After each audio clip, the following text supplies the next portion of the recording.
Hey, everybody. We are live. How y'all What's up? What's up? doing? What's up? What's up, Hey, ladies? good What's up, evening. sir? How you doing? Good. I'm Everybody feel right? excited. I'm excited tonight. We got some guests. So, Woo! we got our first guest. Y'all are our first guests on the show. Really? I know. Yeah. Y'all are our first guests on the show. Look at y'all. Look at y'all. Get to be the first guest on the show. I'm excited to have y'all because I know y'all are gonna bring some really good information for us this evening. So, I'm gonna try before to. we get started, ain't no try. You know, y'all gonna bring some good information per usual. Y'all always got good information when I'm talking to y'all about other stuff. So, I don't think this will be any different. Um, how's everybody's day been today? It's been Pretty been good. good. Been good. I mean, I've been focused. I've been Yeah. focused on the election today. That's what I've been Yeah, focused. a lot of people have. I'm all about the election too. I'm watching it now. You you watching it now? You keeping up with everything?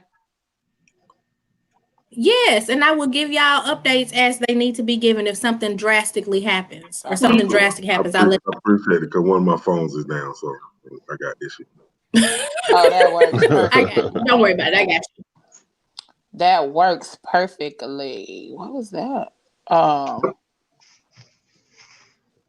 Shout out to everybody that went out and voted today. We appreciate y'all. Everybody that didn't get out and vote today, fuck you. It's only 8:03, sir. 8:03. you And some know, people just don't Oh, believe in the power excuse of me. voting. So we can't say Forget, F them. forget I you. was just We have gonna to say, respect their decision not to vote. like everybody, it's not. People have their difference of opinion about voting, so you just have to let that be. So that's Um, my opinion on them not voting. well, all right. Anywho, thank y'all for joining. Thank y'all for hopping on here and chopping it chopping it up with us tonight on Health is Wealth. We got two special guests in the building, and these are our first guests on the show. We haven't had any guests on the show in the last couple of weeks. So thank y'all You're for welcome. hopping on here and being a part of the show tonight. We got Mr. Damone, who is an insurance broker and retirement specialist. I got that right? Yes, ma'am. Yes, All you did. right. Hey, look at that. And then we have Miss Tiffany Splunge, who is a certified registered nurse and clinical educator, Yes, ma'am. aka my beautiful cousin. So we are gonna hop in. We're gonna make sure we got everybody on here. Somebody said, "Where's Trosh?" Trosh is working late tonight. He had to work over, but he will be joining us in the See, there you second go. hour of the show. There you go. That So, bullshit. Don't lie. We cannot lie to our people. Trope took the detox medicine and he stuck on the toilet. Right? He'll be. boy, Stop it. Stop it. I'm gonna keep it real with you. don't 100. pay no attention to the You mouth. got the booty dress.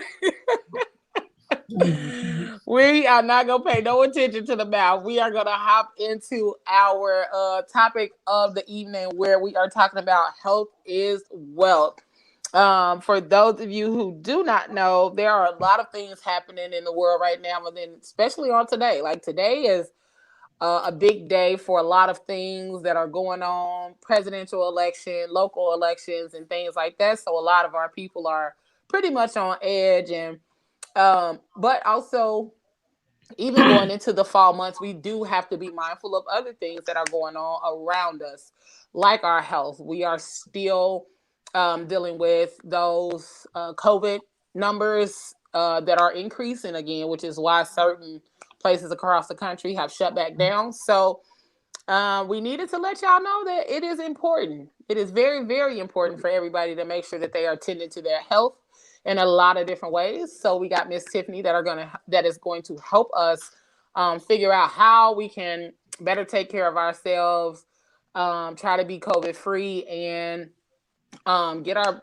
bodies and immune systems in a better place. Because some of us still don't take care of ourselves as much as we could with COVID being prevalent and running rampant. And then we got Mr. Damone, who is going to give us some tips and information on insurance so that we are not the ones out here setting up GoFundMe's and things like that. Because if you are prepared and ready ahead of time, you don't have to worry about getting ready when it's too late or close to the point where you cannot prepare. And we all want to leave our families something. We all want to leave our families a legacy and leaving something behind for them. So here we are. We got some good information coming. So get your notebooks and pens and papers ready, because I'm pretty sure there are some people on here that will have additional questions for you, Mone, as far as types of insurance and things like that. So we're going to ask a few questions, but I know we'll have other people that probably have questions in the comment section for you as well. So we got our boy the Mouth here tonight. We got Miss Cat. We got David Ruffin, aka Joy Antoinette Kane, Miss Three Names, on here with us this evening. And me, your girl Leo Rochelle. So thank you all for joining us. Thank you all for hopping on. If you have not followed the Phat Girl Chronicles page, make sure you go on and do so on Facebook, YouTube, Twitter, Instagram, and pretty much every social media platform there is. You can find us. And if you cannot find us, feel free to Google us or reach out to us on Facebook. You can find me under Leo Rochelle or Tiffany Rochelle on Facebook. And then I'll lead you to where you need to be to get to the promised land. All right. So make sure you check us out. And we are going ahead and hop on in here. We're going to talk about a little bit with the COVID. Cousin. Thank you guys for joining us tonight, man, because this is an anti-GoFundMe show tonight. We're gonna stop the GoFundMe funeral. It ain't anti. It's not anti-GoFundMe because GoFundMe is good for other things, but we definitely want to make sure that as far as funerals are concerned. Yeah, we definitely don't want that to be our main. Stop it. We don't want that to be our main source of being able to tend to our family's needs and things like that. Definitely. So we just have to make sure that we are well prepared ahead of time. Even if we don't have insurance right now, it's never too late until it's too late. So, cousin, Miss Tiffany. Yes. So we see that Chicago is pretty much going back down on lockdown. Am I correct? Yes. And the COVID numbers have increased. Can you give us a little information on how people can protect themselves and what type of things they can do in order to make sure that they are in a good space health-wise as far as, being protected from COVID? Well, ever since COVID has started, they've been pushing the issue as far as social distancing, wearing your mask, hand washing, and so forth. But you still have some people who just refuse to believe that COVID is real. And I work at a hospital, a level trauma 1 hospital. So I always say for those people, they should put those people into the hospital and let them care for the COVID patients. And then they'll have a different intake on the importance of wearing your mask, practicing social distancing, and hand washing. And it's sad to say COVID is going to be around for a while. It's going to be around for a while. It's not going anywhere anytime soon. So you would think that how long we've been dealing with since March, pretty much, that, it will be March. Yeah, it will be routine for everyone. And which for me it has, because I'm a healthcare provider. But however, a lot of people still refuse to. So it keeps getting spreaded. And the only sad thing about COVID is that it's not something that you get exposed to it and then you have symptoms like that day or even the next day. You can develop symptoms within like 2 to 14 days after being exposed to it. Oh, wow. Yeah. So just think about it. You've been around somebody who's exposed.